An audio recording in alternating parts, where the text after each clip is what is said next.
Where are you right now? What am I looking at? I am in my kitchen making my wife food so she doesn't hit me when she gets home. You're married. So, I am. Listen, I am the most basic CrossFit coach there is. All right. I married my best athlete. You what? You married your best athlete? I married my best athlete I've ever had, personally, regionals level. All right. I got all the tattoos. I drive a '08 Hummer. I have a pit bull and a French bulldog. I got it all, baby. Backwards hats and sweatpants. Let's go. How old are you? I am 38 years old. How old am I? Ooh, I'm going to say 41. I just turned 48. You look damn good. Thank you. This is about as old as I can look, too. That's amazing. So if I just, if you gave me 15 minutes with a razor, I could probably get down to your age.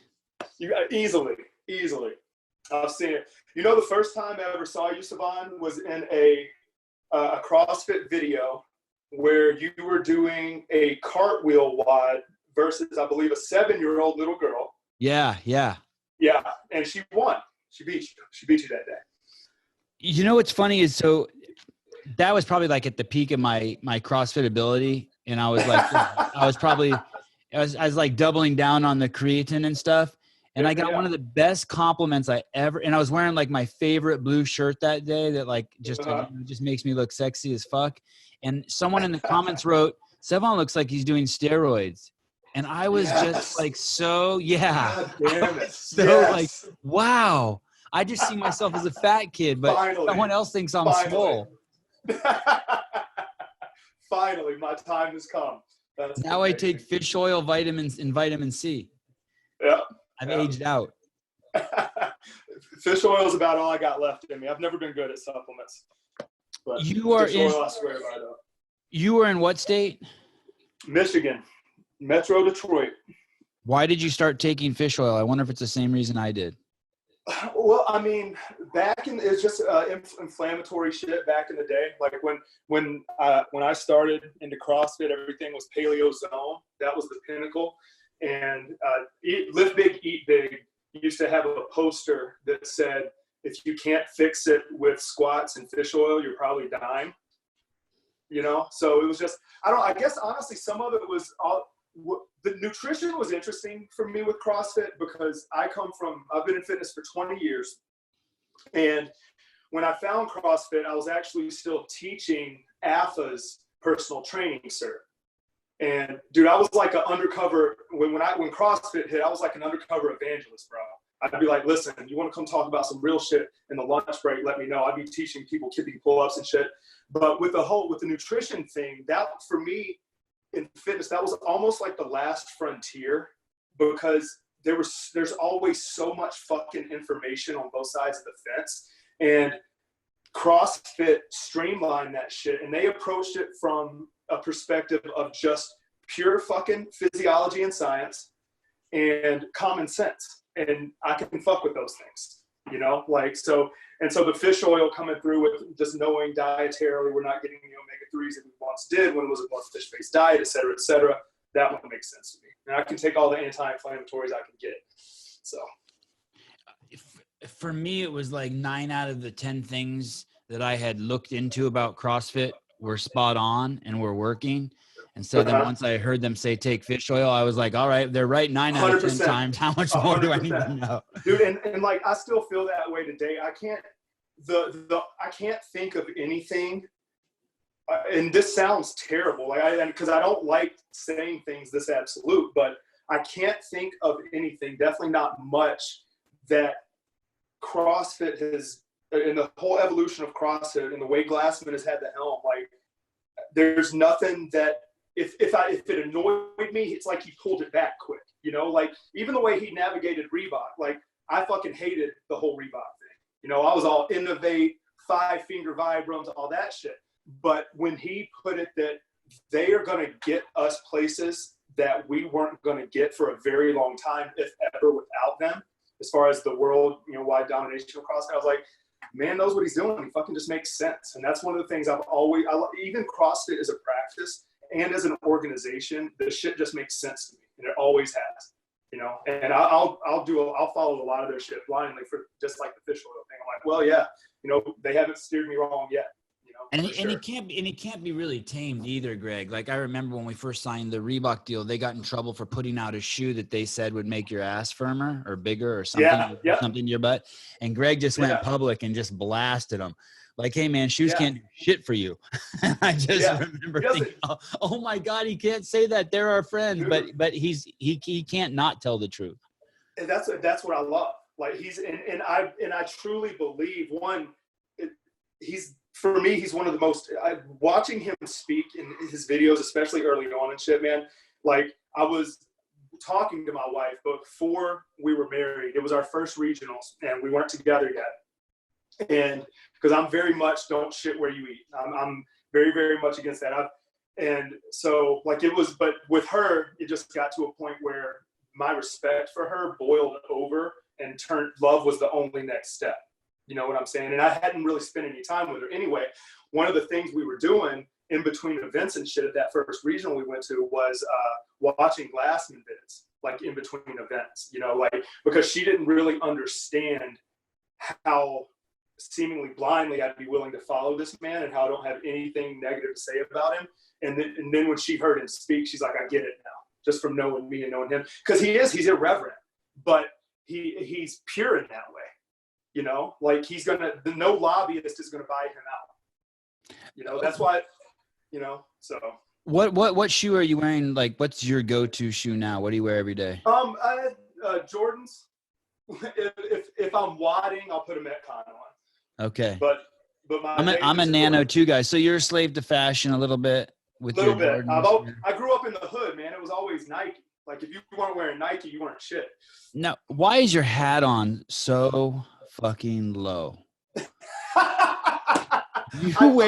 You wear your baseball cap. Happened? You wear your baseball cap like you're getting ready, like it's bulletproof and you're going on a bike ride or something. Yeah. It's so low.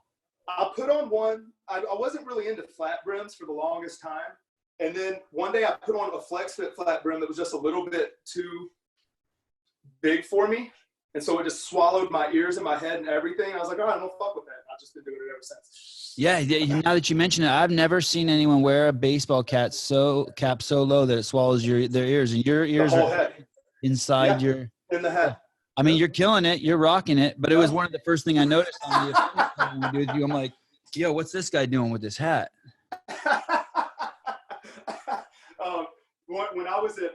When I first moved to Michigan, I was at a Bally Total Fitness for about a year. Never hit budget one time. I can't sell to save my life. But they uniformed us and shit. And I hate that shit. I was actually on the cover of a small town newspaper bucking uniform policies in public schools when I was a kid. And so I'm like, all right, I got to find a way to stick out with this in this uniform. So I would wear a wristband, or I had a faux hawk at the time, whatever I could do. And I think that mindset is kind of what I would loosely call my style kind of developed into. Shit that just like you get remembered, You said you've been in the fitness industry for 20 years. You're 38 years old. That means you started when you were 18. Yes, sir. Is that right out of high school? Like what were you like in high school? Were you an athlete? Were you No, I was never an athlete. So I was the turning point for me that got me into anything that resembled fitness. I'll never forget it. I was at a sleepover for some Christian camp I was going to. And it was just my boys from my youth group. And I walked out of the shower, and I almost always wore a shirt because I was never really comfortable. I was like skinny fat. You know what I'm saying? Like if you saw me in a shirt, you would think I should have abs, but then there was nothing good going on under that. And I walked out of the bathroom, and one of my boys looked at me, pointed, and laughed. And he was like, holy shit, you have absolutely no shape at all. And I was like, how old were you? I was 16 or 17. He should have said in the name of God. It was a Christian camp. He He should have started it with that. God has given you nothing. He's giving you a clean slate to work with. A very clean slate. And that was the turning point for me. I picked up a Muscle and Fitness magazine. I actually tried to work out with one of my homies from high school. They had this little, it would have been a perfect box at the time. But it was this little hovel they had carved out in some strip mall. Bro, I unracked the 45-pound bar and they let it go and it just crashed to my chest. Like I got one half-ass rep, and then that was it. 45, just the bar. So you were weak as a bird. I was weak as a bird, little baby bird. Yeah. Okay. And this is how old are you? 17 at the time? I was, or we'll say around 17. I started when I was 17, and that hooked me. So I started on my back porch. After that, I wasn't going in front of anybody again. Right. So I went to my back porch. There were many times I had to yell for my mom to come pull a bar off my chest. Uh-huh. You know what I'm saying? But she was dope. She was good for it. And I just grinded it out on the back porch. And then I saw what I could do with my body. And it was just such an empowering thing. It was something that I felt like I needed to share with others. Like it was such a powerful thing. Like, and shit, especially in like this unprecedented bullshit we're in now. Fuck, you still got your body. You know what I'm saying? You got to move. Like you got to, like, one of my boys spent some time in the pen, and he's like, bro, the key to staying alive in there is getting a fucking routine down. You just got to get to a routine. You got to stay disciplined. You got to stick to that routine. You got to get a schedule. And, and this is, in some ways, I mean, it's not near as bad as actual prison in most ways, but it's that same type shit, like after the first 2 weeks, when we got to start, the extensions kept rolling in. I did a video to address my gym. And I was like, guys, listen, it's not kid shit now. I was like, it was kind of cool. You might be able to take 2 weeks off. You're not going to lose that much. Not a big deal. But this is all the fuck there is now. This is the state of fitness. This is, as far as the value goes and what we're kicking out, like, because I know some of you are going to fall off. And I know some of you are going to need to. And there will never be any hard feelings. We get it. But this is all there is. You can't go down the street and get a one-on-one session. So you need to find if you're going to leave me for another gym anyway, they better be putting out more content than I am. Because we hit the ground fucking running. So you're 18 years old. So you're 17 years old. Someone comes up on you at Christian camp. What are you doing at a Christian camp? Did your parents send you there, or were you a believer? So we got into church when I was about in the 5th grade, and it was over a custody dispute between my mom and my dad, more so than anything. And then we ended up really falling into it heavy, and that really defined a lot of my childhood, and still defines a lot of who I am today. Now one thing that's when I moved up here, my boundaries expanded a little bit, but so we were very involved in the church, very, very. What city was this? Where were you? This was Alexandria, Louisiana. Oh, okay. Yeah, the dirty, dirty South. Yeah. Yeah. So you in the 5th grade, you start going to church. You're heavily involved enough that you end up going to a Christian youth camp. Yeah. Christian youth camp. Someone chops you up and makes some observations. Some observations. Yeah. Can I tell you something fucking nuts? At least he didn't say you had a small dick, right? I mean, that would have been. It could have been worse. Right. It could have been worse. Right. I'll take the no shade. And that's the way to look at it. It could always be worse. Right. It could always be worse. When we were in this heavy church phase, and this is going to make me sound a little bit like a lunatic, but I would like to disclaim that I love the word fuck and I'm a normal human. But when I was in about the 6th grade, they had a prophet come through our church, right? This was like non-denominational, a prophet. All right. This was like, what's that? Like someone who sees the future? So it's I think in other faiths, they would call them like a medium, someone who is just in tune, an empath. Okay. So God speaks through them. Yes. Okay. And so I go up to get prophesied over. This dude had a bolo necktie, a curly ass mullet. He was big ass belt buckle. His name was Gary something, country as hell. Put his hand on me and he said, I see you as being some sort of general or or something in athletics.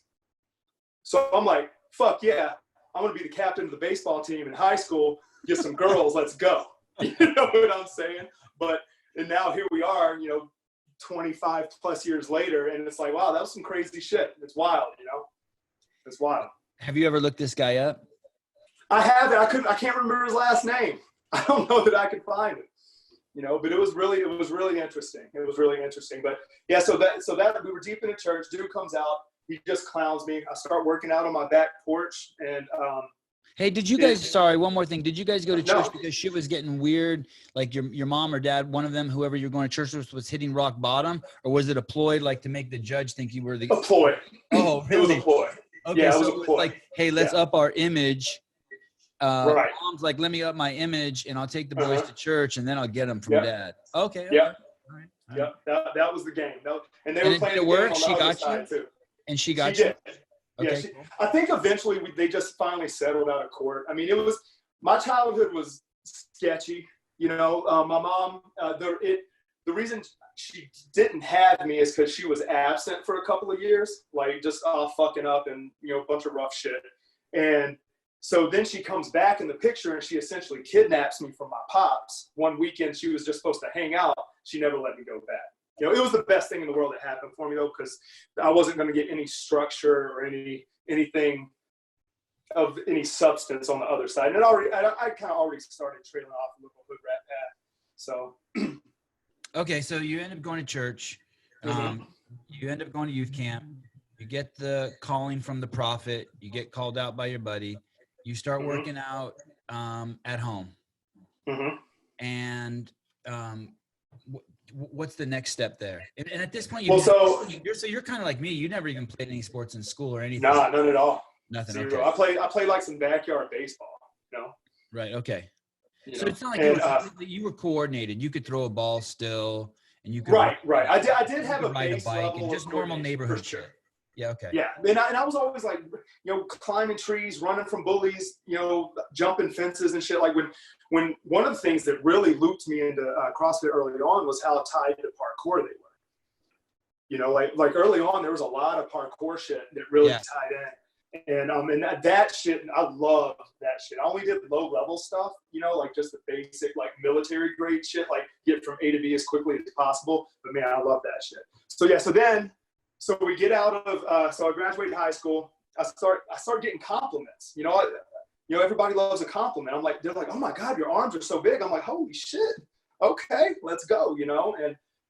And I wanted that was fucking empowering. So 18, I get. And were you doing bis and tris and oh yeah, full. I was okay. following every fucking muscle fitness meathead bullshit I could, and I did that most of my way through college. Right. Me too. And then, yeah, I mean, because I took me for dude. Everybody says the same thing. Everybody wishes they would have found CrossFit sooner. Right. Every athlete I've ever had, every person that's been a fitness enthusiast in any way, they always wish they would have just found CrossFit out the gate. And I'm in the same boat for sure. Right. So I did my little muscle fitness shit, and I got my personal training cert when I was 18. The first one I got was ACE, American Council on Exercise. American what? Council on Exercise. Okay. Are they still around? I believe ACE is still around. Yeah. Okay. I think so. Yeah.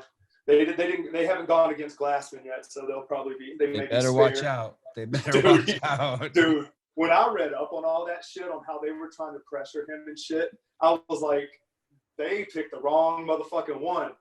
Oh, the poor NSCA, man, they are in bad. Dude, they should have never attacked Greg like that. That was my next cert. My next cert was I got my CSCS also when I was 18. But it couldn't be official without my degree. So I got my CSCS, passed the test and everything, but then it wasn't official until I graduated from college. You went to college, and how many years did you go to college? All 4. I got a degree in kinesiology from Louisiana College. I started pre-med because I was the smart kid, and I thought that's what smart kids were supposed to do, and yeah, I worked in college. My freshman year, we just had this little shithole of a weight room. The sports kids, they had their shit, but we had this little shithole of a weight room. I weaseled my way in. I was managing it. taking care of it, cleaning it up. And I just started like personal training some of my boys, and I made a lot of my mistakes on them. I had one family that I was kind of basically an errand boy for. Like anything they needed, I'd do. I'd clean house, build a barn, muck stalls. Like they had horses and shit. So I personal trained them in home, and then from then somewhere in my college, I think my second or third year of college, they built this big ass, gorgeous Louisiana athletic club that students could use and was open to the community. Got a lifeguarding job there, finally worked my way onto the fitness staff and fitness floor, just hustled my way all the way through. And eventually I got on with AFA, and that's what eventually jumped me to Michigan.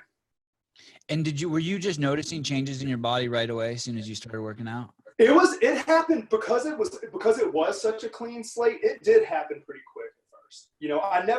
I've never been one of those hard lean guys.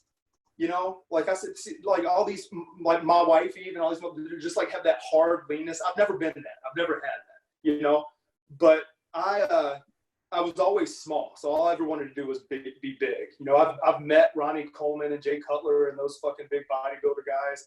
And I followed that culture for most of my college career. But I wanted to be big because I was always so small. Dude, when I graduated like high school, my wrist and arm were the same diameter all the way up. There was like a little knot at the elbow, bro. It was bad, dude. I was a frail human. How tall are you? You look tall. I'm 5'8". Oh, okay. 5'8" and a half. Nothing when crazy. You stand over your computer like that, you look like you're 6'4". That's a good look. Listen, I've been doing a lot of Zoom sessions, bro. I got it down. So you're doing all this, and then when does your path cross with CrossFit? So after I moved to Michigan, I was I was having a hard time with motivation. I hadn't really discovered the whole concept of discipline yet. And but finally I was like, fuck it, I'm going to program some shit out for myself. And I did a 3-day split. I did one day all barbell work, but like explosive barbell work. I would do one day all body weight, so a gymnastic day, and then I would do one day all my bodybuilding accessory bullshit. And my body just fucking started changing quick. How did you come up with that? How did you come up with that? I don't know. Honestly, I don't know. I really, really don't. So you were just experimenting. Just experimenting. And then my boy Tim Prater, who's a chiro, so a good friend of mine, he owns an affiliate in Ohio, and he started doing the same shit. He was like, bro, what the fuck? And it was just changing so quick. So one of my first stops, I was looking for more barbell work, more technique on barbell work. And I came across this beautiful haven library of movement that I'd never seen anywhere else. That was CrossFit.com's exercise and demos page, and what year is this? This was 2008. Okay. So early. Yeah. 2008. So I kick over to the main page and I'm looking at the WOD, and it's Brendan NYC that married Allison NYC. Right. He's doing like fucking 40-inch box jumps and all. Oh, and he wears his hat like you, kind of. He's got the hat on real low. Yeah, okay. Maybe that's where it really came from. So you're bonding. We're connected. You know what I'm saying? We got that bro bond. And and I was like, and I showed it to Tim, and he's like, bro, let's do it. I said, fuck that shit. I'm not doing that. And we've been doing it ever since. So. And when you said not to do that, you weren't interested in doing that. Was it because it looked too hard, or because it just? It looked insane, bro. I'd never seen anything like it. And I thought it was insane when I first saw it too. Yeah, bro. Like 100 pull-ups in one workout. What? Right. And this dude's repping 40-inch box jumps. I come from a strength and conditioning background. You do those in small sets, one at a fucking time. You're not bounding them, Right. But it was, and then we were just hooked, man. And then from there, my motivation, I was like, shit, I think I can be Batman. If I train this shit and mixed in with the parkour, I can fucking be Batman. I can really do some good in the world, and it's wild. When did you take your L1, and when did you consider opening a CrossFit gym, your own facility? I immediately, upon finding CrossFit and learning, the second I knew that an affiliation was an option, I was interested. And but I don't think I knew that until my level 1 cert. And I took it, I believe, in March of, it might have been March of 2009. Oh, so quickly. Yeah, I took it pretty quick. I mean, it was continuing ed for me. You know, I was a fitness professional. I need to see and bro, like, so I taught next to CrossFit, as far as personal fitness organizations that I've experienced, as far as educationally, AFA does a very distant second best good job. And the only reason for that is because they have a huge practical portion and they have an actual practical test portion of the exam. You know, but after that first level 1 cert, dude, just the focus on movement, the way it was put together, I learned more in that fucking 2-day weekend than I did my whole 4 years in college. Do you know how many times I've heard that? Probably infinite. Yeah. And the reason why I got involved with CrossFit, I had no interest in the fitness space. I was a filmmaker, and I ended up, I offered to make some videos for Greg and Lauren just because I had been to their website and I know they needed them. This was in 2006, end of 2006. And they're like, oh, come check out an L1. And I was like, I don't really want to do that. But I went anyway, and my brain exploded. Oh, man. I couldn't believe they introduced me to, and I mean, for me, it's not a surprise that they blew me away because I had no background, but to blow someone away who's been doing it for 10 years already, I mean, that says a lot. Bro, they were focused on all the right shit. You know what I'm saying? And I'd already started, even though I was still, a wannabe bodybuilder meathead. Like I was, when I started training clients one-on-one, and so they're only coming to see me 2 days a week, right? So I want to get as much work in those 2 days as possible. The only and obvious path is functional shit. Right. You know, I had these 50-year-old ladies running down to the Red River, running stadiums, coming down, picking up stones and doing what I now know is a med ball slam or a ground to overhead, you know, and because it just made sense. And the level 1, you just blew me away. I pissed myself at my level 1. It's a fun fact.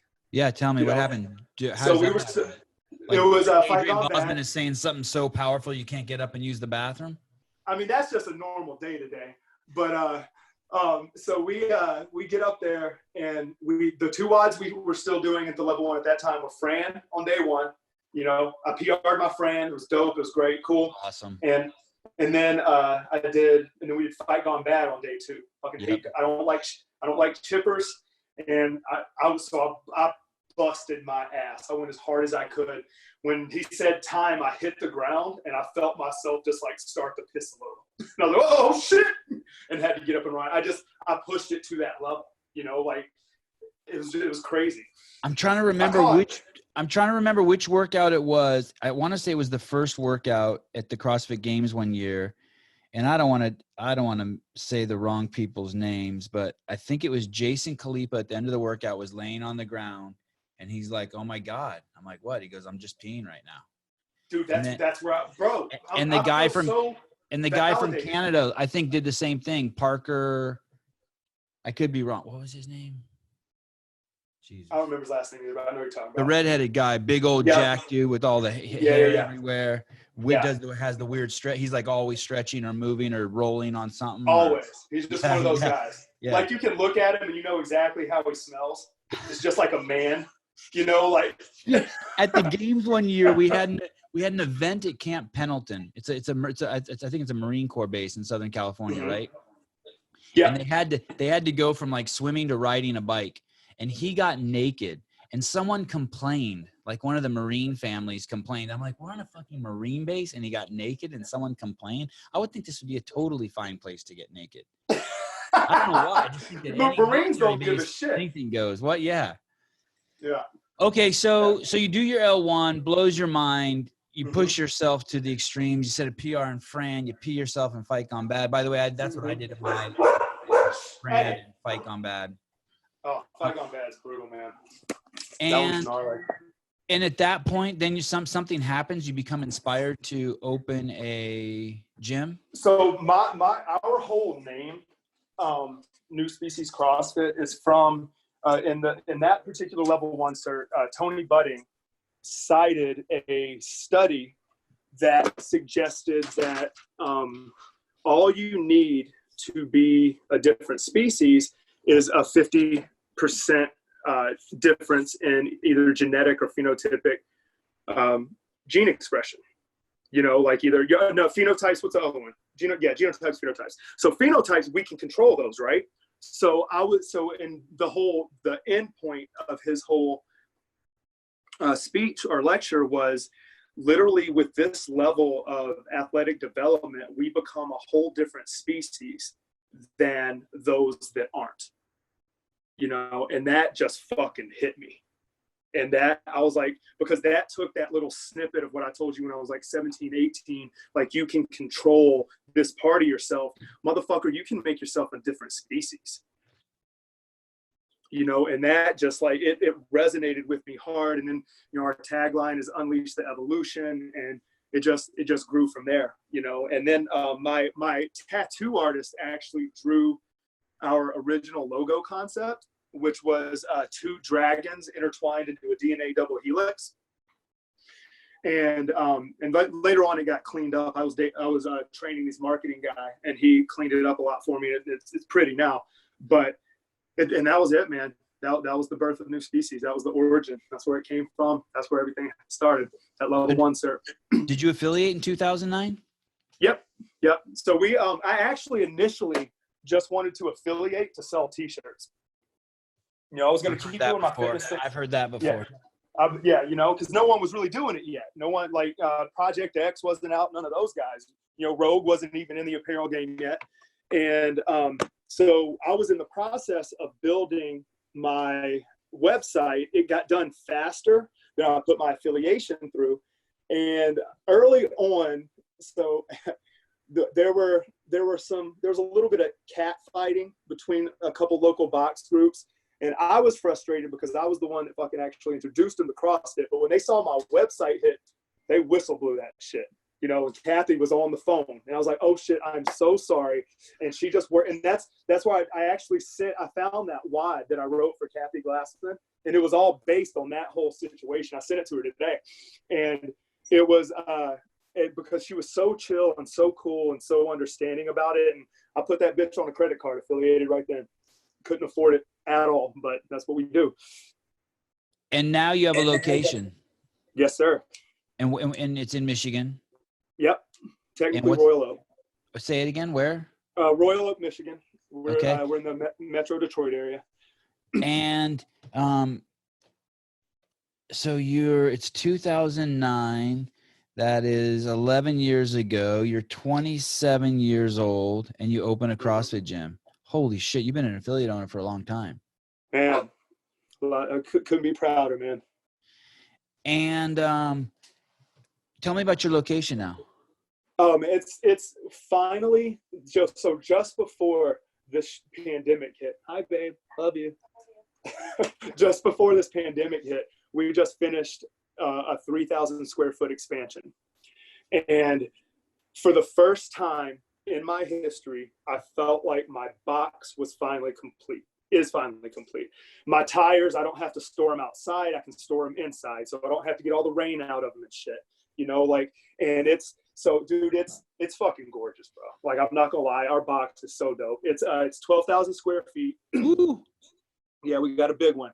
But I started CrossFitting. So when I first started, we were in the basement of a YMCA, of that same YMCA where I was fitness director. And I kicked out the massage therapist because she wasn't making us any money. And I built a little CrossFit room in the basement of this motherfucker. It was probably 400 square feet, 500 square feet. So I'm one of the few affiliates, and I think some of this is because of when we got in. I got to follow, and because of my fitness background, but I got to follow a very natural CrossFit evolution, similar to what Glassman was forced into, you know? So I built this shit at the Y, affiliate with CrossFit. I got fired from the YMCA because of CrossFit. I was the top grossing fitness director at any YMCA in the country ever. That first year I was fitness director, we did 185% of budget. And it So was why were you fired? Because of my affiliation with CrossFit. They tried to say it was a non-compete. Now, the real reason I think I was fired is I think there was some the regional fitness director that was right above me. There was a lot of people trying to push me into his position, and I didn't want it. I told him, I'm like, when they wanted to make me an executive director of a branch too, and I'm like, dude, I'm not getting away from fitness. I won't do it. Was there any sex in this story? Were there any women? Any shenanigans? No, nah, dude. I'm pretty much straight laced, man. Yeah, I know. It's no fun. I'm pretty straight laced. So what do you mean they wanted to? They said it was because of the compete. You lost. Based on our, and Sevan, I even had it worded on the website that promoted the different locations that we were at the YMCA. And so they were saying that basically I was personal training or CrossFitting or running this CrossFit business to some extent outside of the Y, and it was a non-compete violation. What they didn't fucking realize is I was running that shit inside of the Y. I was selling my shirts in the Y, and I was using it to get that 185%. All we were selling was CrossFit. I had all my personal trainers on it. Okay.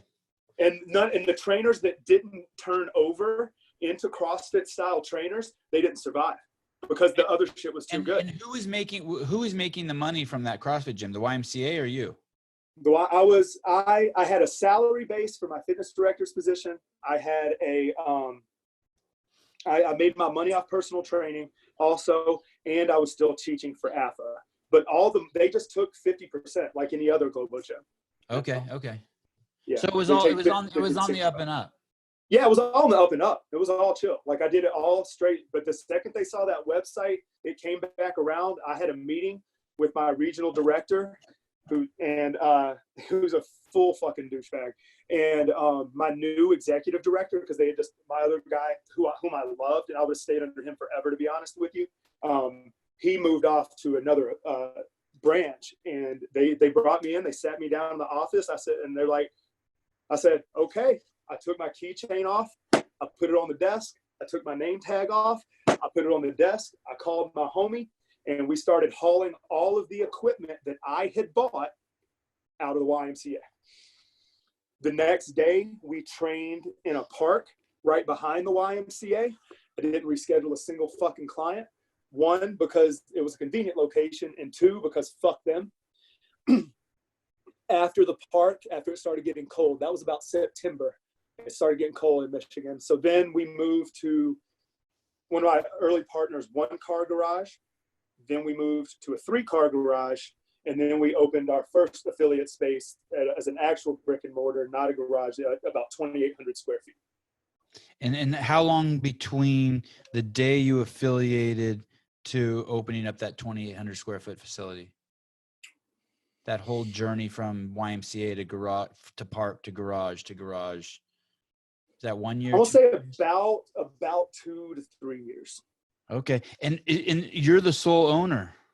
Yes, sir. When I started, I had 2 other partners, but they both got out early. Well, one partner rode out with me, and we're all on good terms, all of us. My boy Rich moved out to Cali. He's living in San Diego now. Still personal training and shit. He was a boxer. My girl Amanda, she stayed on with me for a while, but then she was in this process she was in her coming out process. And I was like, Amanda, who the fuck are you coming out to? We all know you like pussy. It's okay. I do too. Me too, girl. I got you. Me too. I'm not even mad. Let's go troll. Let's go. And but in that process of finding herself, she ended up moving out to New York, and she took care of me so well. She got all the paperwork and everything together to make sure the affiliate was completely signed over to me. Like that was like her parting gift, and then after that, dude, when I didn't have anyone else to blame my shortcomings on, as far as getting classes on the schedule, et cetera, I didn't have a scapegoat anymore. I just hit it like gangbusters, man. And we just started, and here we are. For the first probably 6 months or maybe even a year, even after we were in that space, in our first box space, we were still mostly just doing one-on-ones in small groups. we didn't really have a class schedule yet. And it was called CrossFit New Species the entire time from Yep. beginning to today. Yes, sir. Okay. So you're in this gym now. You just finished the 3,000 foot expansion. You're in Royal Oaks, Michigan. How many clients are at the facility? So we pre-COVID. Is that an inappropriate question to ask affiliate owners? I hear it asked honestly, for me, the only reason it would be a problem for me is because I don't want to sound like a braggart. Because anytime I try to boast or brag about some shit, the universe just kicks me right in the dick. Right. So we were batting about 250 to 300. Yeah, that's boasting. Yeah, we do pretty well. We're blessed, man. We really are. It is a weird thing to ask an affiliate owner, and people do it so casually. Maybe it's just from where I sit, but it's kind of like asking someone like, how big's your dick? Much money you make? Yeah. How much money or how big's your exactly? dick? Yeah. It's like pretty private. It's in your pants. It's like none of anyone's business. I mean, except for 100%. Unless 100%. like why you want to invest in my business or what? Why the fuck you asking? Right. You want to sleep with me? Why are you asking? And it's crazy because we have there's a few local, and I'm sure Sevan, how is the overall so you've seen a lot of it, right? So yes. In different pockets of the country where there are affiliates that are relatively close, I've been blessed enough to maintain a pretty good perimeter around New Species. But dude, when we opened, there were 3 affiliates in Metro Detroit. I think at our peak there were over 50 just in Metro Detroit. And so is there always little rivalries and shit? Are there any like utopian communities where everyone gets along and loves everybody like it kind of was at first? You might be asking the wrong person, but I want to say no. I want to say it's an alpha community. It's all people who want to take personal responsibility for themselves. It's people who want to make themselves better. It's people who don't in general want to, they want to succeed. They want to be the best at what they do. Right. People who do CrossFit aren't fucking around. You know what I mean? They're woke. They're 100% alert people, or they're on that journey. For sure. Absolutely. They share that thread somewhere. Yeah. And so in some, there's some things that you hear are just absolutely crazy. Like every year we've had the games, the security who runs the venue every year says the same thing. Holy shit, we've never seen 30,000 people come together and there not be a single fight, no theft. Like they just can't they can't get their head wrapped around it, right? Not a single fight. Like if your purse gets missing at the games, it's showing up. I mean, it's just weird shit. You can throw it's just an extension of the affiliate. Right. Yes. That's amazing. It's like a Grateful Dead concert, except without the LSD. I mean, it is really. If I was any kids who are between the age of 18 and 25 should go to the games and camp there every year and just rage. It is heaven on earth. But yeah, I'll have to do it, man. I've always seen. It's our Burning Man. Yeah, for sure. 100%. But I feel like I've always seen some rivalry between the affiliates. If people get a little butthurt, clients. Like, just on the alpha note, that makes sense. Yeah. And clients go from here, you have like my mom's been to 3 different boxes. And she loves all of her boxes, but she's switched for reasons, right? She was at one box. For sure. She loved it. They were so good to her. But then her favorite trainer left, so she went to that new box. And then then she moved cities, so she came to Santa Cruz, and she loved that box. But then it was too much traffic, so she moved to another box. And I can always tell there's a little bit of it's not as bad as it's not as bad as like leaving one girlfriend and going to another girlfriend. But there's there's a little stank on it. Yeah. And everyone thinks that the box they're at is the fucking best, and that their first trainer is fucking came from the heavens and touched by God and knows everything there is to know. Yes. So I get it. Yeah. If we're doing it right. Yes. If we're doing it right, for sure, man. Yeah. Cause I mean, it's like, I will say this though. So I've only ever really had I wouldn't even call it active. I've only ever really had beef with like 3 boxes ever, of all the ones locally. Most of us actually do fairly well. I actually have a few that will reach out to me before they make any big business moves or whatever, just because they know I've been in the game for a minute. But I will say with this pandemic, if anything positives come from it, 2 of the 3, we're just fucking cool now. You know, we've been texting each other. We're friends on Facebook now where we weren't before. We're following each other on Instagram and shit. So even though like we had our differences and whatnot, you know, like when it really comes down to it, we're still cut from the same cloth, you know? Right. And you have a common enemy, right? Right. Exactly. 100%. The business closure. Yep. So you are running this business. You know that you are saving people's lives. You have 200 to 300 members that you have inoculated from chronic disease. And what I mean by that is all the things that are killing 80% of Americans. We fight against. Yeah, you fight against. You're allowing them to build a hedge against. And, you know, like, so the other day, just for shits and giggles, I looked up how many people die every year falling down the stairs. And the number is 12,000. What the fuck? In the United Holy States alone. Shit. And so, just in the U.S.? Yes. Fucking shit. So if you think about that, less people die, significantly less people die every year from COVID and the flu and blah, blah, blah, who are healthy. I mean, healthy people just don't die from the flu or the COVID. No. So I was thinking, but then I started thinking about it, and I don't remember if I was talking about it with Greg or who I was talking about it with, but someone said, yeah, dude, the same thing is true with a CrossFitter falls down the stairs. He's probably okay. But if you're 100 pounds overweight and you have type 2 diabetes and you have osteoporosis, you fall down the stairs, you're fucking toast.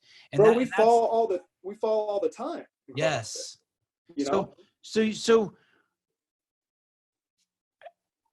tell me, this question's all over the place. I'm going to take it back a step. Tell me your journey from when you first heard about COVID to where you're at now. Like, were you ever like, you heard about it and you just thought it was this weird thing in China to, oh shit, it's here in the States and I think we should mask up, to like, what the fuck? I need to open my business. I mean, was there any psychological journey like that? Yeah, absolutely. So I, for the most part, and honestly, to some extent, even in the CrossFit community, I kind of keep my head down, stay off the radar, and I focus on my little tribe of people. That's all I give a fuck about. They are my family. They are my love. I have that love extends upward to all of you. You know, like honestly, like Glassman was saying, like I can say I love you because it's just that commonality, you know? So I wasn't paying much attention to it. I don't really fuck with politics much. Like I stay away from all that shit. You know, I'm a good box owner, so I avoid politics and religion. You know, that's why we got, you know, that's why we have a pretty fair amount of people. And so then it just all starts hitting. So Whitmer, you have to close for 2 weeks is where we started. Sevan, I have never closed for anything ever. All right, I don't close. We've had power outages. We were open with headlights and heaters. We had double hip replacement. No problem. We're going to keep going. I was out for a Wait, you personally weeks. Had double hip replacement? Yeah. How Full come? double. How come? A bilateral superior capital femoral epiphysis, a bilateral skiffy. It was a genetic thing. Like you know what? I'm honestly convinced that my growth plates got fucked up in the heads of my femurs, in the necks of my femurs, and they, you know, like those old pirates pistols. So my hips basically malformed to something around that shape, and it also fucked up the socket of my hip. So it just was all fucked up. So it didn't matter what. Why do you think it malformed? I'm tripping that you're too young to have 2 hip replacements. Oh yeah, no, dude, full double, bro. And yeah, I think I landed wrong jumping off roofs and shit when I was a kid because I don't have any family history of this shit, you know? But basically something shifted in my growth plates and it just fucked up. So I was always a little bit toes out, you know, but bro, I had like, with my real hips, I had some pretty decent CrossFit numbers, you know, with those fucked up hips. And then it started getting crazy, man. I didn't know what the fuck was going on. And it took, because I am so young, I think it took me a while to figure out for anybody to diagnose it. And my first pit bull damaged my knee by running into it head first. So I was on a follow-up after all that shit. And I hear him outside because I was like, dude, my hips aren't right. I thought they were frozen or something. I didn't know what was going on. He leaves the door open. I hear him say to his nurse, man, his hips are fucked. Oh, oh, you heard the doctor say that. I heard him. So I'm like, I can hear you, bro. He was like, oh, I'm sorry. I'm like, nah, dude, just tell me, you know? And so, yeah, at that point, they had begun wearing through all of the cartilage. And, I mean, I kept moving the best I could, you know. And did you have a bad accident jumping off a roof? Because it's funny you say that, because I jumped off a roof in college and broke my back. No shit. Yeah. And I landed wrong, and then I blacked out, and I woke up, and I got on my bike and rode my girlfriend home on the handlebars, and then the next morning I was like stuck. You know, like, shit, have you ever broke bro. your back? Oh, it's crazy. No. So yeah, so then basically, like, you know, there was nothing they could do. They just gave me a ton of Vicodin or Oxycontin or whatever. But now that I'm 48, I feel it again. You know, I'm like, ooh, yeah, my spine's got a little arthritis in it. It's a little janky. I bet, bro. I don't remember a particular incident. I jumped off a lot of shit as a kid. Mm-hmm. You know, like, so I don't know if, like, at just the wrong moment. I really don't know, man. I don't know. But I'll tell you what, dude, my hips feel like butter now. Okay. It makes me nervous too, because my kids jump a lot. My kids jump for a living. Oh, dude, I love what you're doing with your kids, man. And you got me nervous about. No, don't. Listen, okay. I wouldn't change anything. Okay. I on those fucked up hips, I deadlifted over 4. I back squatted near 4. So damn, they were fine. So okay. But yeah. Okay, and, so going back to the journey. So you never close. Even on Christmas you're open, and Easter. We are closed 2 days a year. We're closed on New Year's Day because everybody got fucked up the night before and they're not going to show, and I don't want that New Year's shit. Uh-huh. And Christmas Day. Mm-hmm. That's it. Christmas Eve, we run WODs. New Year's Eve, we run WODs. Thanksgiving, we run WODs. One time I was driving to the affiliate for a morning class. I just got my Hummer. I hit the brake and I hit a patch of ice and I actually accelerated.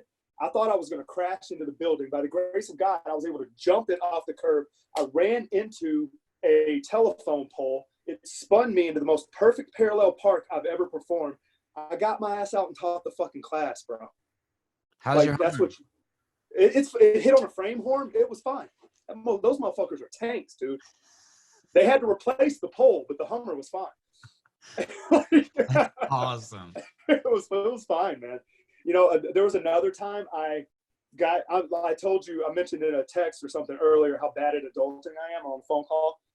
I forgot my key to the gym. I'd given it to somebody else or whatever to open it. Well, we had this little side utility closet, and I was like, fuck it. I punched my way through the closet and unlatched the garage door. And we went in and we fucking had class, man. I repaired it later, you know, like, but just to fucking establish we don't fucking close. Right. We don't fucking close.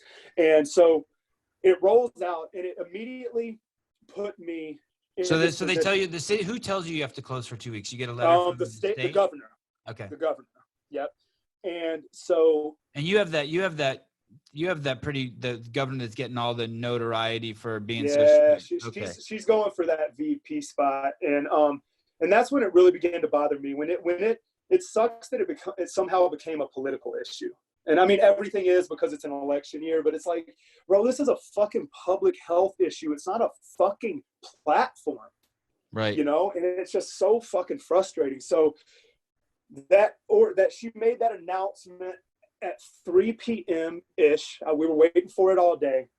We had taught our classes that morning. We still rolled whomever came in that evening. We have classes at 4:30, 5:30, 6:30, and 7:30 p.m. And whoever showed, we rolled for. And then I just addressed my people on video, and I was like, I was in tears, bro. Like, I was like, because I don't close, you know. And honestly, even still, the only reason I did is because being in tune with my population, I knew how split it was going to be. You know, if it were just a bunch of me, I'd have said, fuck it. I'd have done what Greg said. I'd have blacked out my windows and come up with a special knot, you know. But I was gonna lose members if I didn't. And so tell me what that looks like. So basically you're running a business, and it's like all of a sudden the local 7-Eleven where you take your kids every morning for donuts, they're selling porn in the window. So you stop going there because you don't want your kids to see it. You're saying that you have clients who would have been like, fuck HUNNICUTT, he's got his business open. And you want a fun story? You want some fucking fodder? Yeah, let's hear it. I'll prove it. I have a real life example. All right. So day one. By the way, that's a great name, HUNNICUTT. Not bad, right? Yeah, you could do a lot of shit with that. You could have been a boxer or whatever. It's cool. So dude, day one of this shit. So I released my heartfelt I'm in tears video. All right. And somewhere in there, I was like, but we might be up here if you just want to stop by, kind of like, hey, holla at me if you want to get something in. We're trying to play it chill. I had this motherfucker that used to be a member of mine. All right. I mean, I put this motherfucker on a lifetime unlimited free membership for his family and him because he had done so much work around the box when we expanded. He was like one of my ride or dies, right? Over the years, he got less and less consistent. We, like many other boxes, we had a little breakaway of a couple of my coaches, and he kind of was more aligned with them than me, but there was no bad blood or anything. So, and he actually, within a few months before this, had come into one of my noon classes. I welcomed him with open arms. How are the kids? Everything cool. This shit pops off. This motherfucker gets on Instagram, posts New Species CrossFit, Joshua HUNNICUTT, 4305, my address, contact info, everything, at CrossFit HQ, at Governor Whitmer, at Royal Oak PD. This motherfucker apparently thinks he's too hardcore to close, and he's willing to risk public health and safety over it. Where did he post that? On fucking Instagram, bro. And I'm like, he has me. Hey, blocked. Someone who has kids should know better than to do that, by the way. But because what I'm saying? Yeah. So let me just give a little public service to people. Do you have kids, Josh? Yes, sir. I have an 8-year-old. Okay. So just so you know, anyone who doesn't have kids, you need to know something. When those of us who have kids, when you fuck with our livelihood, we just take basically everything you're doing, you're fucking with our kids. We think of everything with our kids. Everything I do every morning when I put gas in the car, I don't want to keep my kids smelling fumes. When I go to work, when I pay the bills, the reason why I don't buy a pair of new jeans, it's everything I fucking do. When I use contraception with my wife, I'm thinking about the kids I already have. I mean, everything.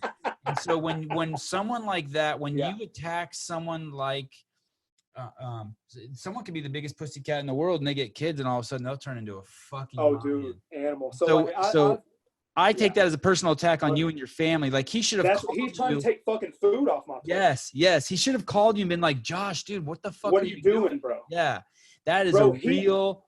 I don't know him, but he's a pussy. He's a pussy, bro. And I'll let him know. And so I texted him. I have his fucking number. Yeah. I didn't see this shit. My boy, who's an Oakland County prosecutor, commented on it. He's like, you a bitch ass snitching hoe. And dude, they ended up getting him in trouble. They called his fucking boss and he had to talk to HR.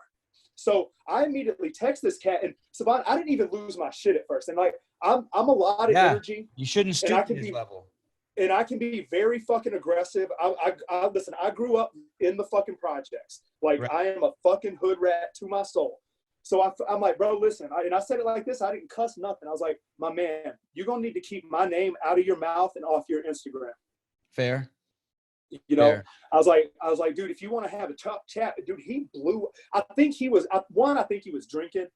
And two, I think this shit had really fucked with him on some weird level. I don't even know. And he's got some weird unrequited feelings toward me. I don't know what they are. It's weird. And I'm like, and he's like, what the fuck's up then, bro? You don't know me. You underestimate me.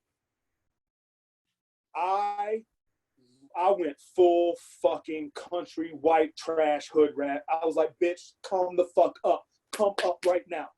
Right now. Me and my wife are motherfucking here. Let's go right the fuck now, bitch. Fuck your bitch ass. You're a fucking coward. Let's go. never showed. He actually drove through the parking lot, but kept going. And then later on, you know, he apologized. He gave me some half-ass apology. And I came back at him with, bro, listen, it's obvious that you and I don't have anything good to say to each other, and there's really no reason for our paths to ever cross again. I've never showed you anything but love and kindness, and you kicked me your hardest when I was at my lowest. So we're good, you know? And he came back with another apology that was more heartfelt, said he didn't reported me, but then 2 days later, I'm getting a call from my boy telling me that he's talking to HR. At his work. Yeah. For Oakland County, Michigan, dude. Like, I mean, so now he's fucking with my livelihood and the livelihood of my fucking homie. You're coming at people's fucking jobs over what? Some internet bully bullshit? Fuck you, man. So let me ask you this. This is a little off subject here, but so they tell you you're going to be closed for 2 weeks. You announce to your members you're going to be closed for 2 weeks. You sort of signal them and tell them they could sneak in the back door and still get their sweat on with you. Mm-hmm.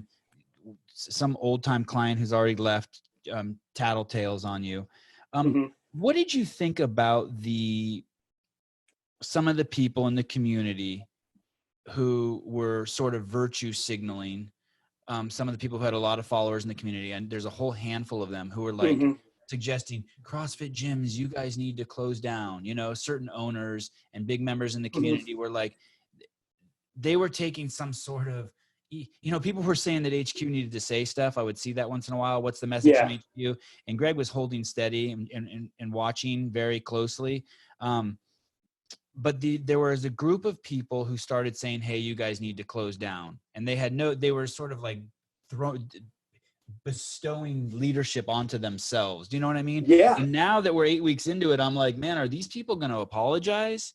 Because that's what I'm because thinking, it's become very clear. I mean, I don't know if you saw the reports last week, but the people who are sheltering in place are getting coronavirus at a faster rate. 66% of new cases in New York. Yeah.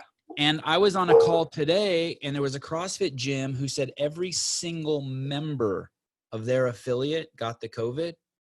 And when I asked them, how did that happen? It was exactly what John Ionati said out of Stanford.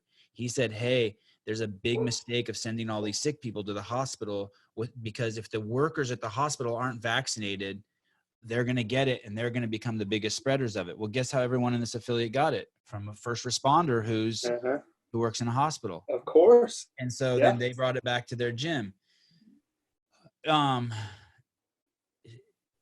to circle back to my question, did you see these people signaling, these sort of people who were bestowing leadership onto themselves? Yeah, no, dude, it's very rampant up here where we are. I mean, I'm sure we call it virtue signaling. Like they know what's up and they're going to put their mask on. They've got it all figured out, you know.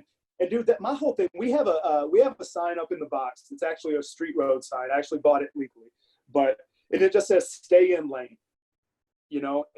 And bro, like the whole thing for me, like, motherfucker, don't tell me what to do.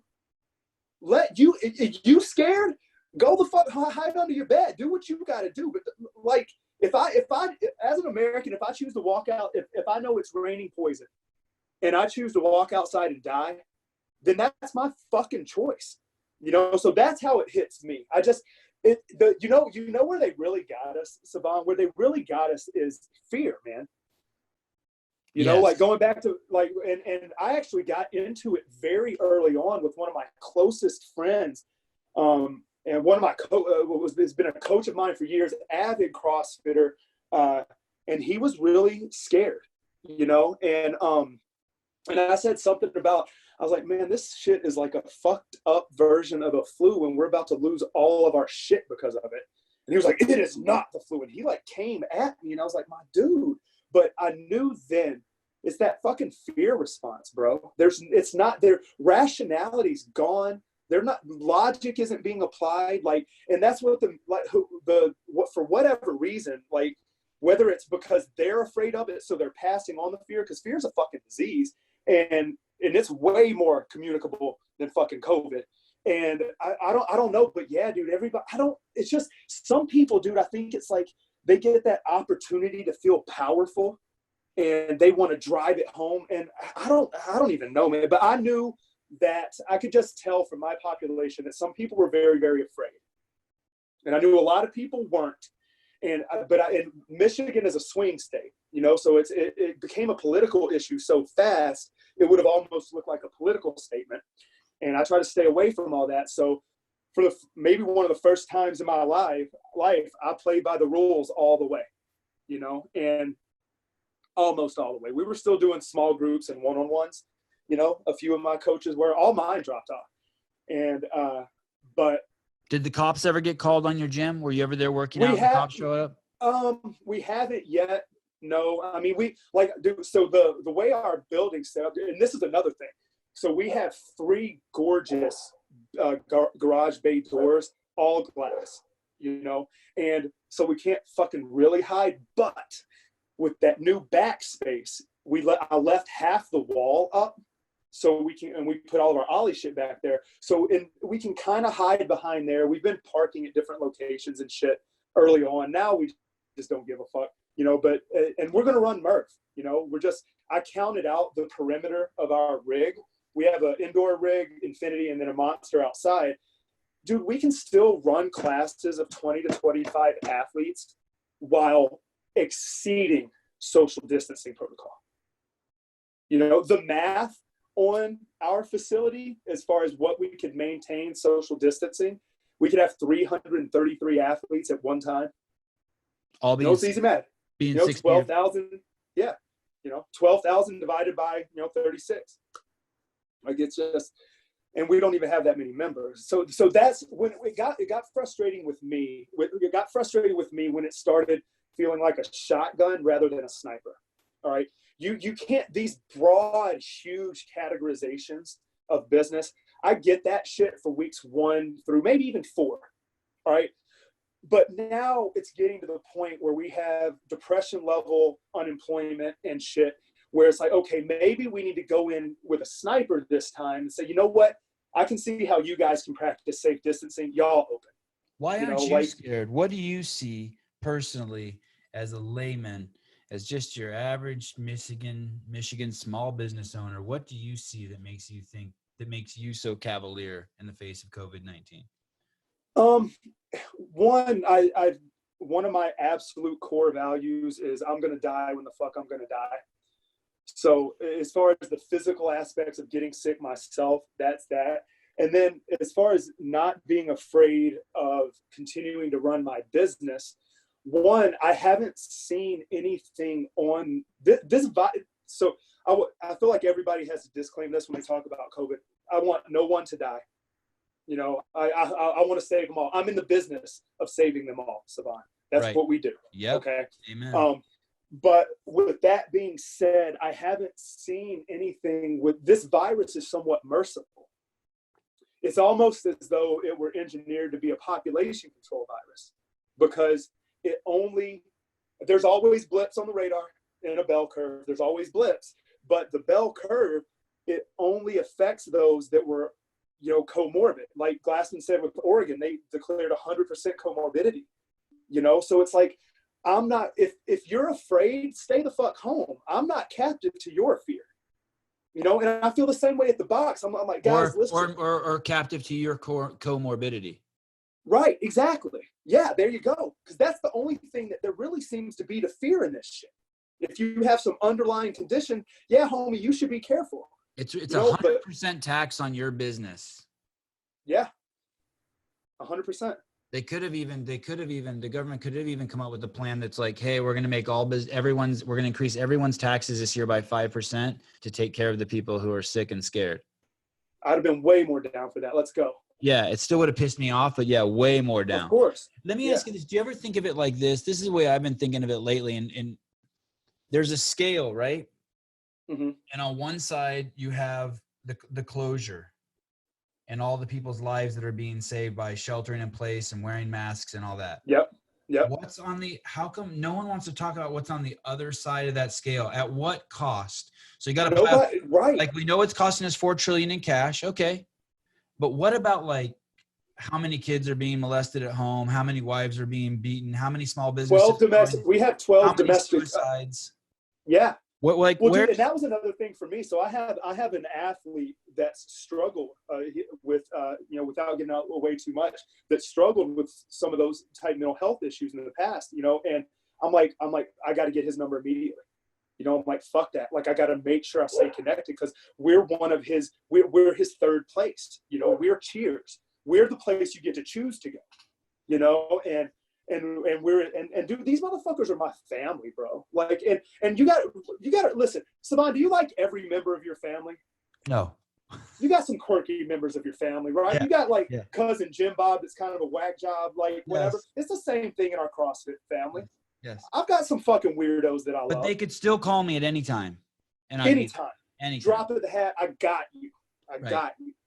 And so and that's the thing.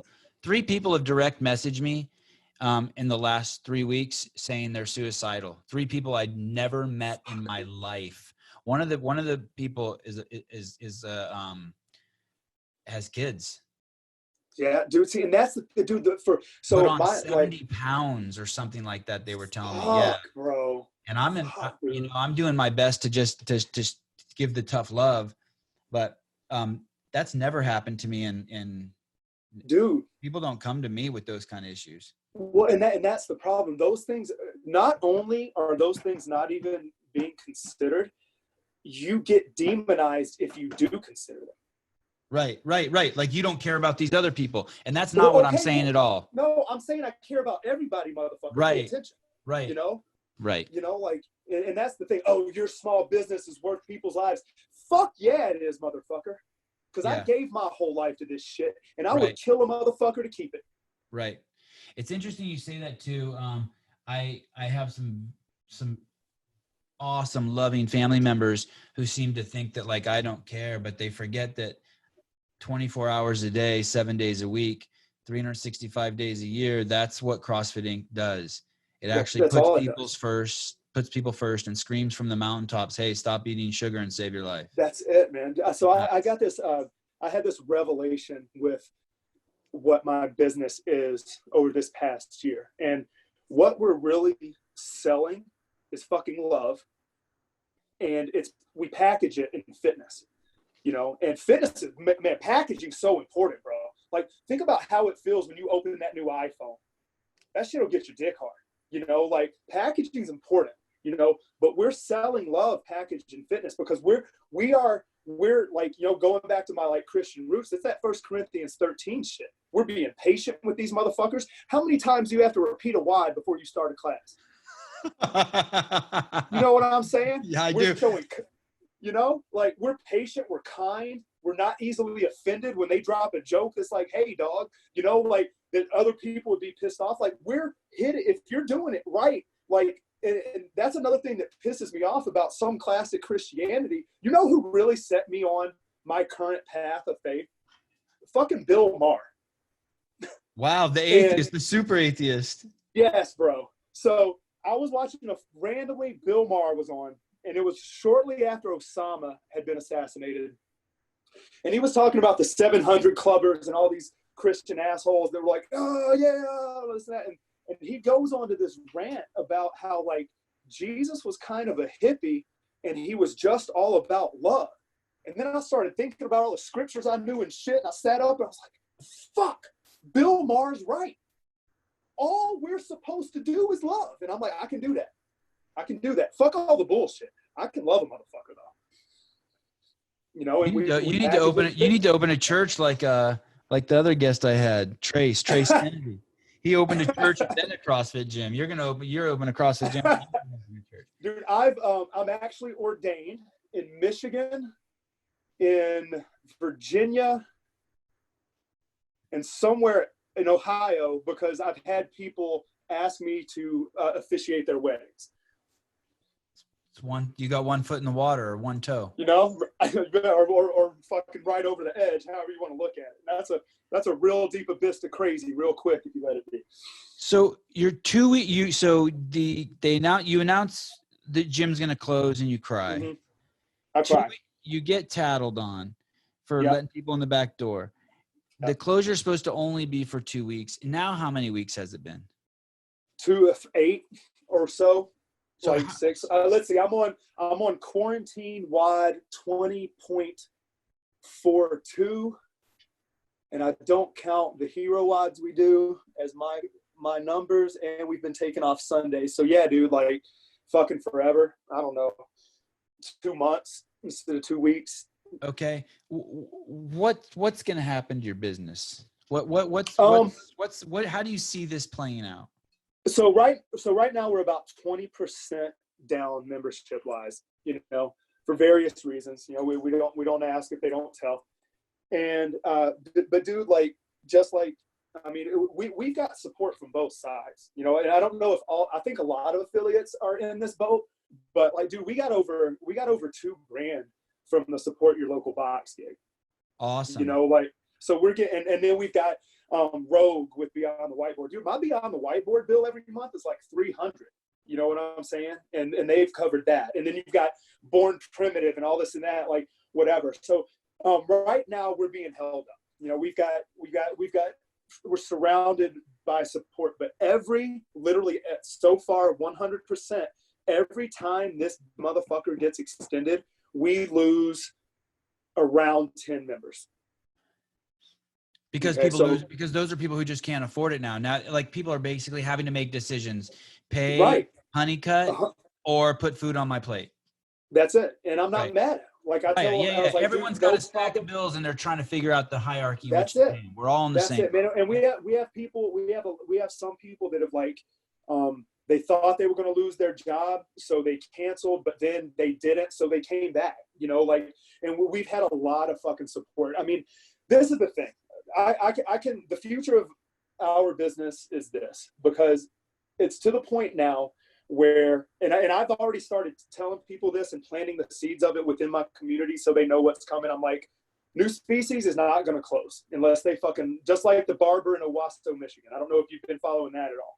Like, they're either going to arrest my ass, and I'm not going to fucking pay the fines, because they're going to be thrown out once the laws snap back in. Right.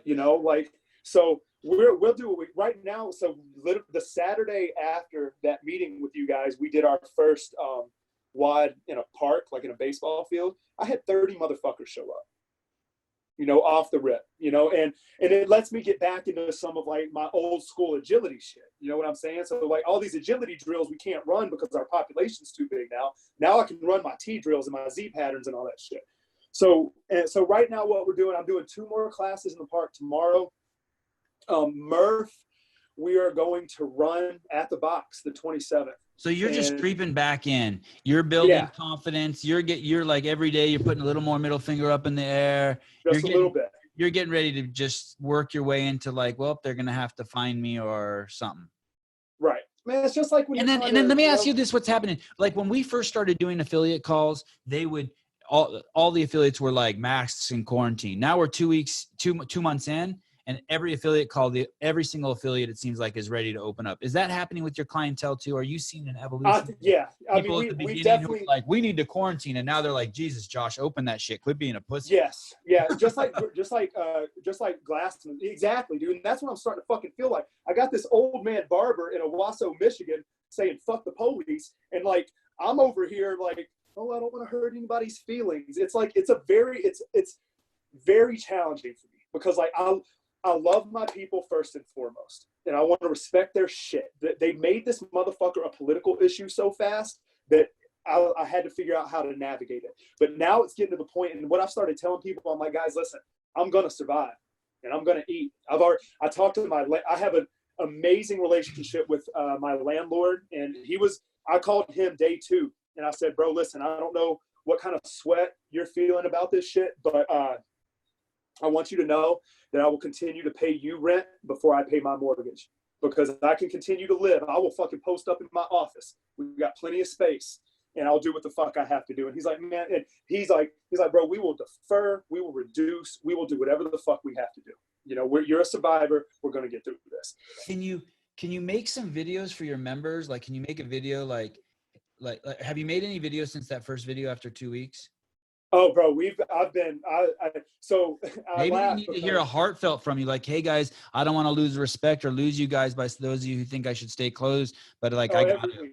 Yeah. Okay. So Every week. they're getting to see you go through your evolution. Yeah. It's hard not to be compassionate for the situation you're in. Right. I'm an open book. I don't have anything to hide. I'll air all my dirty laundry. And I've been very, like, I've checked in. So we do Zoom sessions and Facebook Live every day. I do a quarantine queue up every day. And the quarantine queue up, I just go through the workout of the day, the strength, and all the different, we're doing over here doing fucking couch deadlifts. Like we're using packs for shit, dude. We have queue up videos on the fucking couch deadlift on our YouTube channel. Like, and so because my business strategy has always been very, very simple. I want to cram as much fucking value in this $150 or $165 a month as I can. I want it to be a no-brainer for you to spend that money. And so we just basically are doing the same thing with digital content now. Like we know what the competition baseline is because nobody can fucking open a gym. So we have to compete digitally, so we've been doing multiple Zoom. One of the coolest things we did, Sevan, is we brought, because the workouts and the WODs and everything, those things are fucking important. I mean, that's the meat and potatoes of everything we do. But I wanted to keep the community together. And so started off with I was going to sit down and do live interviews with some of my coaches and shit, whatever. And then my wife kind of took that and spun it and twisted it. And it basically turned into a New Species Got Talent situation. We've had a chick on showing off her pet snake. We had a chick do a belly dancing demo and instructional vid. We've got a bartender mixing drinks. We've got happy hour every Thursday night with G-Hawk. I mean, just all this, like anything that we can pump in, because we wanted to keep the community. I thought I was a decent cook. Like, I really thought my wife was killing it. But we've had a couple of guys do like cooking shows and like meat smoking shit. I'm basic, bro. I'm like, God, what the fuck? I'm like, I didn't want my wife to watch it because me cooking for her is one of the things that keeps her around, And so I was like, fuck, man. But our community really just like they came together, man. We had, and anyone that's had that's reached out to us that's wanted to come get a workout in, we've let them. Good. And it hasn't been many, because most people I think are afraid to, and most people appreciate what we're putting out, but like, it hasn't. We've had a couple nurses, dude. And another thing that's really frustrating for me with this whole COVID thing, like continuing that path, is the whole time we've had boots on the ground. I've had lots of nurses that have, been working the whole thing. I've had lots of doctors working the whole thing. And initially, along with everyone else, they were very scared too. Right. But now most of them are in the same boat where they're like, open the fucking doors. And right. So I heard that from a nurse today, by the way, in New York City. She's seen 30 people die on a single shift, and she was full mass quarantine. And I spoke to her today, and 2 months later, she goes, "Hey man, it's the same people every day dying. We've got to open this shit up. The demographic that's dying is obese, type 2 diabetes, quadruple comorbidities." She says it's like, she said she can't believe what a journey she's made in terms of her perception and opinion on how this should be handled. And I feel like that's not isolated. I feel like that's it's definitely not isolated. And so we have a 900. So our governor is known as being one of the more extreme of the governors. She's like in the top 4. And I heard her interview, by the way, on the Daily, and I did not find her very compelling or honest. She was avoiding some of the questions, and I didn't really like that. She sounded political.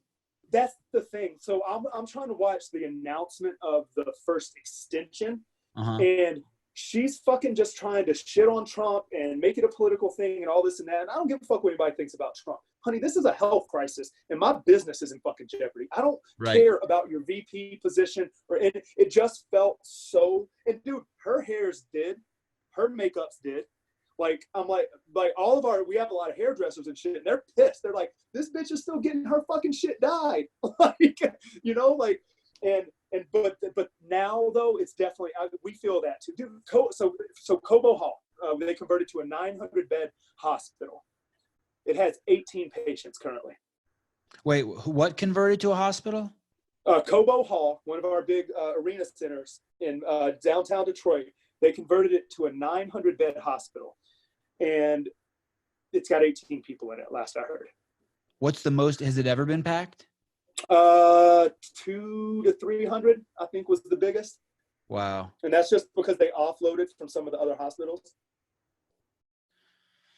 Yeah. There are so many hospitals empty in my area. I went to Stanford Medical the other day, and it was just completely empty. It was nuts. It's probably a 100-acre probably 100-acre campus. I wouldn't be surprised. They're empty, dude. So the most frustrating thing for me through this whole journey and this whole process, the reason I closed and I committed to closing is so we could flatten the curve, get ahead of the spike, what the fuck ever. All right. Right. Do your part. That's been accomplished. Right. We have everything we need. We're shipping shit to other countries. It's gonna spike, but we're ready for it now. So let's fucking go. Right. You know, like, and Bill Maher actually, like, it's funny I'm talking about Bill Maher again, but like me and Bill Maher coming up from a very conservative background, me and him are at opposite ends on a lot of shit, you know, because like whatever. And I respect the man, but dude, he did a big spiel, and I respected it so much because it's become such a blue-red issue, and he's way Democrat, right? But he did a big spiel on the coronavirus and how we need to get weird. And he started it by saying, we're not going to win our 100 million year war with microbes by hiding. Right. I heard that. That was amazing. It was the whole thing was so dead on. It was amazing. So well spoken, so dead on. And dude, and that is exactly where I'm at. I didn't close so people wouldn't get sick. I closed so people wouldn't get sick too fast.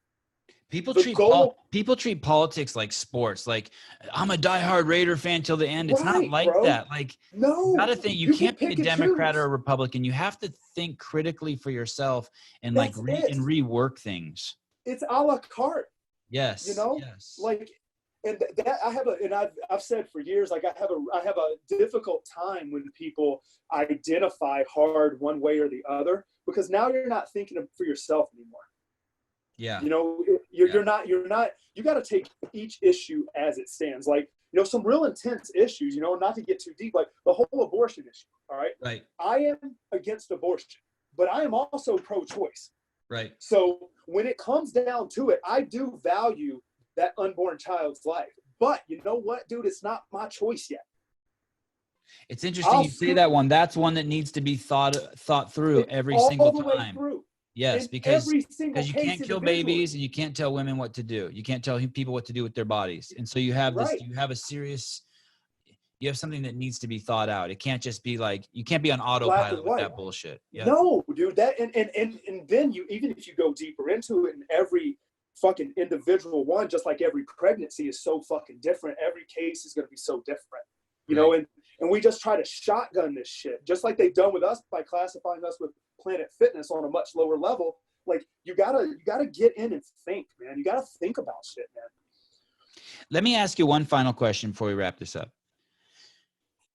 You go from no fitness background, being weak as a bird, to starting your fitness journey at 18 and staying fit and healthy and moving and trying to get buff, and then trying to share your vision of getting buff, and then moving towards health and human optimization to fucking 28 years after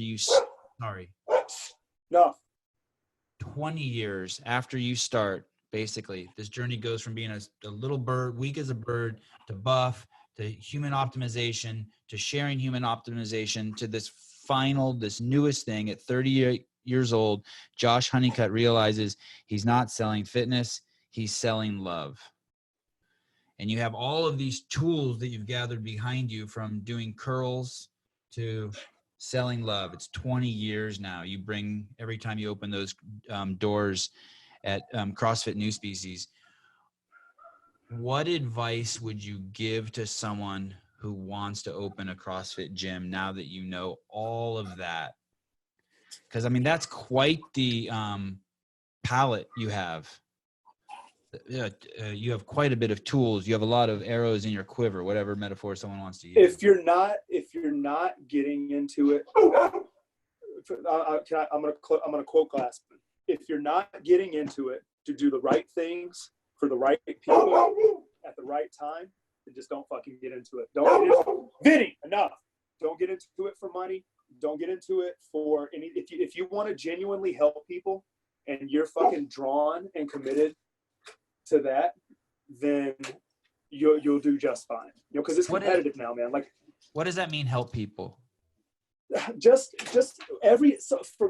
so many different things. Yeah, because you go into all 6 dimensions of a person, and you can't affect one without affecting the others.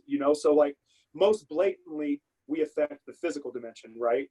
But then of course, you mentioned you've had 3 individuals reach out to you in the middle dimension. They need it for their mental health. My wife is very much so in that category. And I've had people that swear they got better jobs because of the confidence they got. So now you got the occupational dimension. So for us, all we can do is when there's some things like, so when I you know what, the shit I train my coaches on. All right, at all my coaches meeting, we start with the name game. I'm gonna pull up a picture. You're gonna tell me that person's name. Whoever gets the most wins. And like. So know the app. Just give a fuck, man. Like just genuinely giving a fuck about the human condition. You gotta go into it understanding everybody's fighting their own battles, and like just really like empathy is the greatest tool you will have in definitely in this field, and not like and. When in the games era, I noticed a lot of boxes opening. That wanted to build like super teams and be the super fit and all this and that. Most of them aren't around anymore, and so somebody new wanting to open an affiliate, you got to be ready to die for it, man. Be ready to miss a workout. I didn't miss after I started CrossFit, bro. I didn't miss a WOD. If I had to double and triple up when I was traveling or whatever, I didn't miss my first WOD until I opened a box. And you'll be in the middle of about to fucking PR Fran. Somebody walks in the door. Not today. I love it. And it's got to be more about them than it is you, and that can never stop. And that's kind of existential. I'm trying to think of how to define that a little bit better, but I think you're doing a good job. I think you're doing a good job. Like when I was at the Y, they tried to bottle my success after that first year. And I sat down with their board and with everybody. I'm like, listen, y'all are trying to sell fitness like it's black and white. And fitness operates in the gray. It's not just hard numbers. It's people's feelings and it's people's emotions. And it's making them feel comfortable enough on shit they feel uncomfortable on, telling them, nah, you're going to jump on that box. I had a client, we spent 45 minutes of our hour session getting her to do a fucking box jump.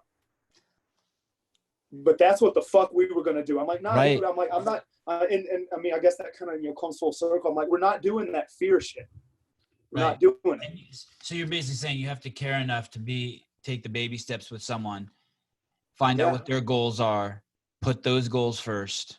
And if you're not ready, be more excited about their shit than yours, man. Like I right. get so well said. Amped up when somebody hits a full depth air squat, bro. Like it makes my whole fucking day. Dude, be more excited about their success than yours. Well, that could be another definition of love. That's like parenting shit right there. Yeah, that's all it is, man. That's all it is, bro. That's all it is. You just want them to be a little better than you, because like I was good at CrossFit for a minute. When I was like 26 to 30, I did some cool shit. Before all the real athletes came to the table, I was badass. Right. You know what I'm saying? You remember that? You remember yeah. like pre-Khalipa, like Khalipa came out and everybody's like, who the fuck is this guy beating Josh Everett?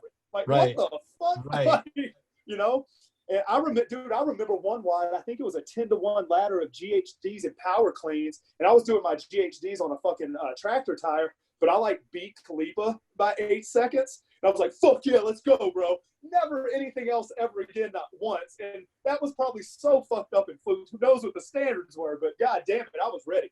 Right. And then the real athletes came, and it was all downhill from there, you know. Well, Josh, thank you so much.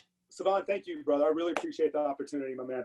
Yeah, I would love to do this again in 6 months and hear the post-COVID story. I would absolutely love that, man. Keep in touch for sure. I'd love to do it. All right, brother. You are a great